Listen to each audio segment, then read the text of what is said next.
Benito Mussolini, no seu romance Cláudia Particella, a amante do cardeal, assumiu a defesa dos judeus, alegando que eles foram injustamente torturados pela Igreja Católica. Angélica Balabanov e Margherita Sarfatti, as amantes de Mussolini que mais o influenciaram, eram judias. Cesare Goldman e Gino Olivetti, que eram judeus e maçons, financiaram o jornal Il Popolo d'Italia de Mussolini. Goldman doou 17.000 liras para o Il Popolo d'Italia em 1917. Além de Goldman e Olivetti, Joseph Leopold Toeplitz, que também era judeu, financiou o Il Popolo d'Italia. Em 23 de março de 1919, Goldman, que presidia o Clube da Aliança Industrial e Comercial, disponibilizou seu salão na Piazza San Sepolcro em Milão, para Mussolini fundar o Fasci Italiani di Combattimento. Mussolini, no seu artigo Judeus, Bolchevismo e Sionismo Italiano do Il Popolo d'Italia de 19 de outubro de 1920, defendeu os judeus da acusação de estarem por trás do bolchevismo, abre aspas. O bolchevismo não é, como as pessoas acreditam, um fenômeno judeu. A verdade é que o bolchevismo está levando à ruína total os judeus da Europa Oriental. Fecha aspas. Mussolini nesse artigo também prometeu, abre aspas. Na Itália não há absolutamente nenhuma diferença entre judeus e não-judeus, em todos os campos, desde a religião, a política, as armas, a economia. A Nova Sião, os judeus italianos, têm aqui, nesta nossa adorável terra. Fecha aspas. Goldman, Olivetti e Toeplitz financiaram a marcha sobre Roma de Mussolini. Numa declaração de propaganda divulgada por Mussolini após seu encontro com Angelo Sacerdoti, rabino-chefe da comunidade judaica de Roma, em 1923, se afirmava, abre aspas. Sua Eminência declarou formalmente que o governo italiano e o fascismo nunca tiveram a intenção de prosseguir e não prosseguem uma política antissemita, e que na verdade deplora o fato de partidos antissemitas estrangeiros quererem explorar para os seus próprios fins o fascínio que o fascismo exerce no mundo. Fecha aspas. Em 1926, Mussolini se encontrou com Chaim Weizmann, presidente da Organização Sionista Mundial, para lhe esclarecer que ele não se opunha ao sionismo, se comprometendo a ajudar a estabelecer um Estado judeu na Palestina, com a condição de que os sionistas se livrassem da influência britânica. Em 1927, Mussolini confidenciou para Naum Sokolow, secretário-geral da Organização Sionista Mundial, que, em princípio, não tinha nada contra o sionismo. Mussolini discursou no Parlamento do Reino da Itália em 13 de maio de 1929, abre aspas. Respeitamos este caráter sagrado de Roma. Mas é ridículo pensar, como foi dito, que as sinagogas devam ser fechadas.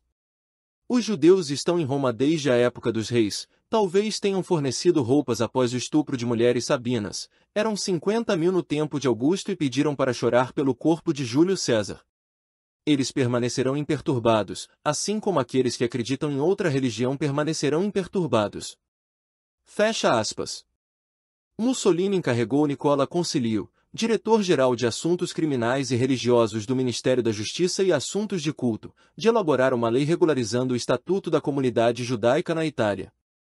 Alfredo Rocco, ministro da Justiça e Assuntos de Culto, criou uma comissão formada por 3 representantes da comunidade judaica e por 3 juristas italianos, que elaborou o Decreto Real de 30 de outubro de 1930, mais conhecido como a Lei Falco, em homenagem a Mário Falco, um dos judeus que integrava essa comissão de Rocco. A Lei Falco regularizou o Estatuto da Comunidade Judaica em todo o país. Após sua aprovação, Angelo Sereni, presidente do Comitê das Comunidades Israelitas Italianas, telegrafou a Mussolini para expressar a gratidão dos judeus italianos. Mussolini, na sua entrevista para o jornalista Emil Ludwig, que era judeu, em 23 de março de 1932, declarou, abre aspas, o antissemitismo na Itália não existe. Os judeus italianos sempre se comportaram bem como cidadãos, e como soldados têm lutado corajosamente. Fecha aspas. Mussolini nomeou Guido Jung, um judeu, como seu ministro das Finanças em julho. Mussolini justificou a nomeação de Jung como ministro das Finanças do Reino da Itália alegando que um judeu deveria estar à frente das finanças. Em 1933, Mussolini, como ministro das Relações Exteriores do Reino da Itália, começou a circular documentos de política interna argumentando que um Estado judeu seria de interesse para o país. Em 1934, Mussolini apoiou o estabelecimento da Academia Naval Betar em Civitavecchia para treinar cadetes sionistas sob liderança de Vladimir Jabotinsky. Mussolini se encontrou novamente com Weizmann. Nesse encontro, Mussolini tentou jogar os sionistas contra a Inglaterra, afirmando para Weizmann, abre aspas, às vezes tenho a impressão, Dr. Weizmann, de que os britânicos estão usando vocês, sionistas, como um peão em seu jogo de poder para tomar posse permanente de uma importante costa do Mediterrâneo. Fecha aspas. Mussolini nesse encontro chegou a insinuar, abre aspas, Dr. Weizmann, Roma poderia criar seu Estado de uma só vez. Fecha aspas.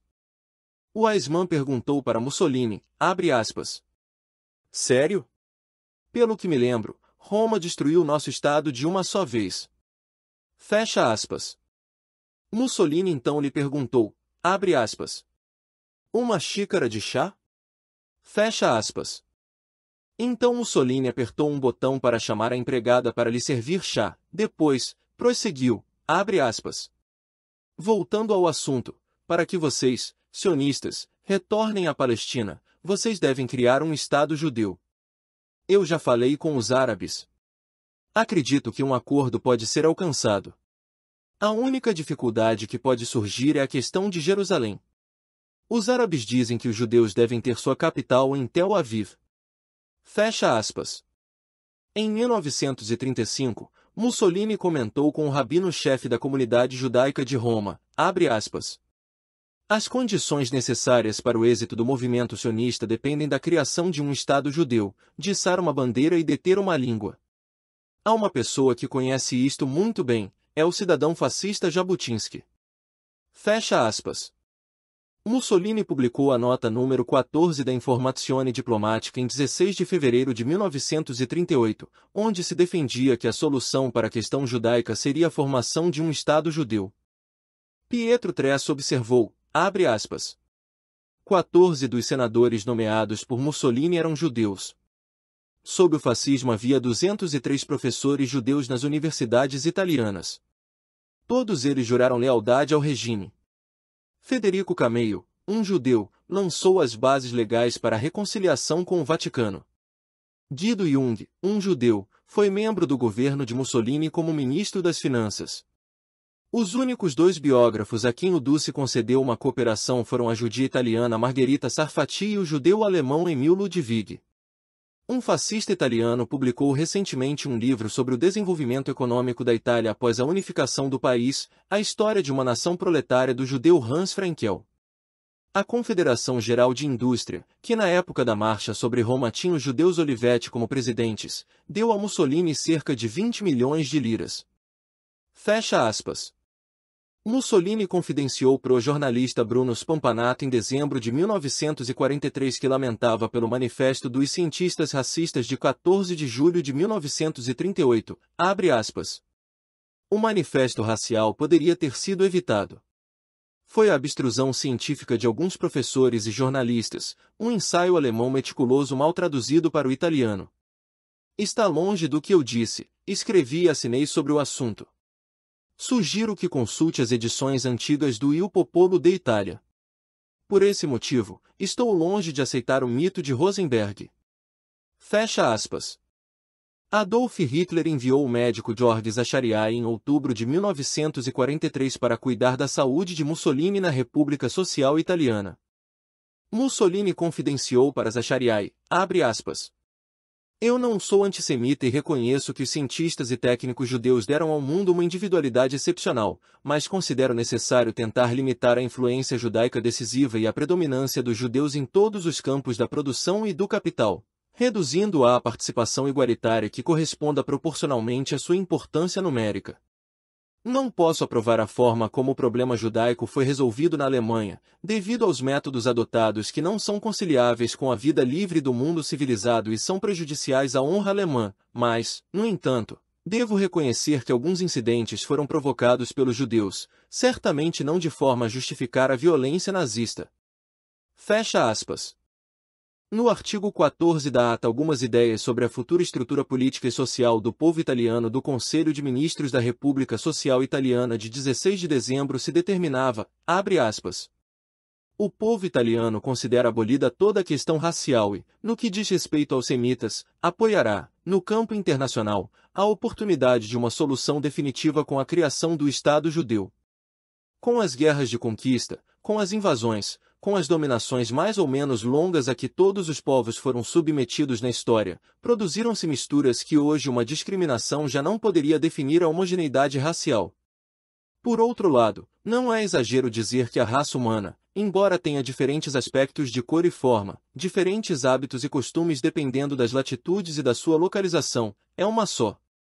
De fato, verifica-se que todos tendem progressivamente a mudar em todos os domínios em direção ao objetivo da melhoria comum, razão pela qual o povo italiano considera supérflua qualquer questão racial. Quanto aos semitas, ninguém ignora a grande importância que o pequeno povo judeu teve na antiguidade e qual foi o seu contributo para a nossa civilização mediterrânea. Após a conquista romana da Judéia, o pequeno estado desmoronou e se espalhou por todo o mundo, que hoje se acredita atingir a cifra de 14 milhões.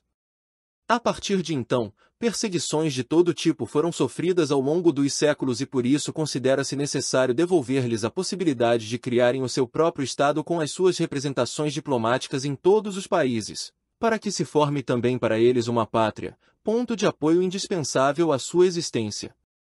Fecha aspas. Por isso, não é de se espantar que Júlio Streicher considerasse Mussolini como um fantoche e um lacaio dos judeus.